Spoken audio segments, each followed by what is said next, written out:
Kennedy Kwame Japan, the Vice President Alhaji Muhammad Baumia, and then the Agri Minister. But then when you center on the above persons mentioned, Kweku, again, you can zero down to two people who are going to make the contest more fearful, and that is Kennedy and the Vice President, period. Akoto, a free year for me should even go to bed.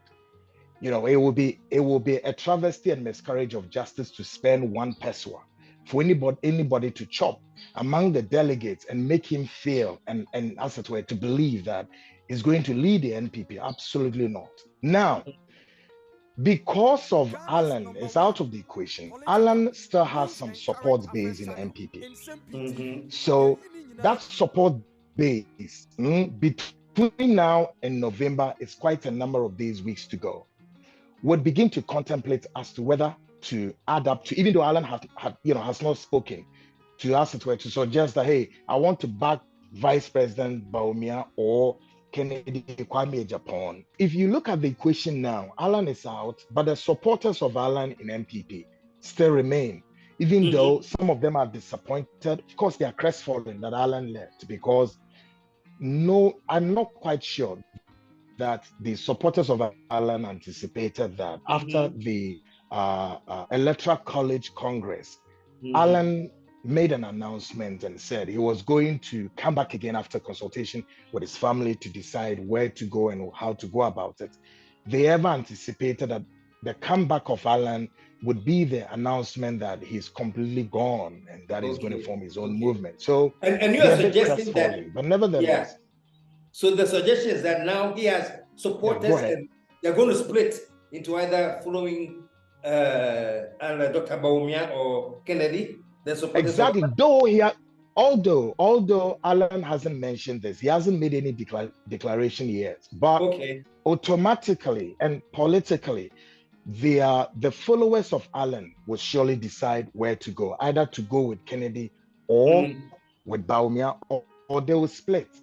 Three of this, one is likely to happen, and that will make the election more fierce contest. That's obviously what's going to happen. Let me stay away outside the box, so I don't make any prediction as to whose game it would be. And I'm doing this cautiously, also for a very good reason. Even though quite a lot of happenings, which gives credence to the fact that yet it's all or has still not been well between myself and Kennedy. And so going on any of this direction may mean a lot of interpretations that after this program, I may be forced to get out there to be doing some kind of battle. So I don't want to make any predictions so far. But so I said earlier that if you look at the two campaigns between Kennedy and the Vice President, for me, I think the Vice President has conducted himself so well ever since the Electoral College elections, were held just a couple of sometime last month, So if the Vice President would continue on that direction, you and I know what it means by going strictly on this direction, and perhaps who are the handlers of the Vice President. I personally have spoken out, not in the year of Kennedy. I said it out there that one thing has defeated the purpose of Kennedy, and it's very likely that he wins the flag bearership or he does not, is on the back of his handlers that have cost him a lot of damage politically. Because a lot of things that Kennedy has said, even before Aniom Asger said, and when he was out there to do the real campaign, and the handlers ought to have guided him, navigate him, and walk him through the pipeline to his. What are some of these things that you think will come back to haunt him? Kennedy is out there Kennedy is out there making a lot of remarks, but sometimes the Ghanaian don't understand. We don't understand between criticism and also going direct avalanche of attacks. What he's doing out there is not criticizing his party. He's attacking his party. And again, Kennedy is not like you and I. We are outsiders looking in. But this one, Kennedy Kwame Japan, is an insider looking inside out. So what he's doing does not come on the back of he criticizing his party. He's attacking his party again. whatever that seemed to be that of his avalanche of attacks and vituperation, he's equally guilty as that of the party is guilty. Now, watch this.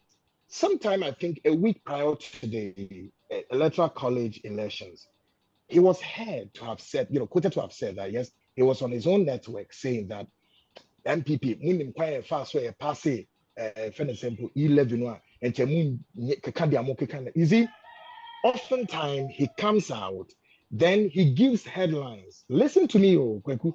He gives headlines of things that he knows the party has committed crimes, put it crime in quotes, or some errors that the party has committed. He used these headlines, line them up, give it to the party, and then it becomes like a warning to them that watch this, that if you are not careful, I may bring 1, 2, 3 out for Ghanaians to know. But for all you know, the headlines that he brings out, he's on one hand part of executing that particular crime or otherwise, whatever that appeared to be an issue he's warning the party of, he might have been involved. Number one is how he said, do you know how your party levy or parliament? Would Kennedy Kwame Japan tell Ghanaians and the MPP, not even the MPP, because would Kennedy tell all of us Ghanaians what exactly went on in the passage of the levy?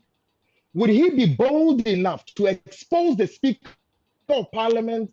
I repeat, would he be bold enough to expose the Speaker of Parliament? Would he be bold enough to expose the minority group who were part of the conspiracy? Would he be bold enough to expose the National Security Ministry officials who were part of that conspiracy? Would he mention names like Afenyo Markin and the rest? Precise what went on, the meeting that took off, and what went on in that meeting before the passage of the 11. Mind you, a meeting went on, and that meeting shortly finished. The next day, 24 hours, the president was compelled to go to parliament to, deliver his speech. It took us almost 3-4 months for Ghanaians and the 8th parliament of the 4th Republic to debate over whether or not it's, economically prudent to pass this e-levy. He was a panacea of this e-levy campaign. Kennedy is referencing Kennedy. He is the panacea of the passage of e-levy. What went on? Now, what went on in Parliament that he spearheaded that agenda? Would he be able to tell the full story? So and I'm just giving you one. So if you come out on national TV or radio to tell your party that, do you know how we passed this, we did this, X, Y, Z, and I am saying, all the things you are saying out there, you have or might have probably been involved in one way or the other. But you come back and give them the headlines and let it sound as if that you are blackmailing the party, just for the party to be able to, as it were, go quiet, go down for you. For me, that is not a clean Are you also suggesting that he cannot extricate himself as a part of the whole conspiracy, whatever thing that went through? He is a part, and he can't. No, how can he? On a more serious note, when you give headlines like, for example, do you know how we won election 2012, election 2016, election 2020, and all of that? This catalog of events gives you up and the party. So what it means is this: you and the party have involved on one hand a certain crime. Now I'm asking a question, for example, how did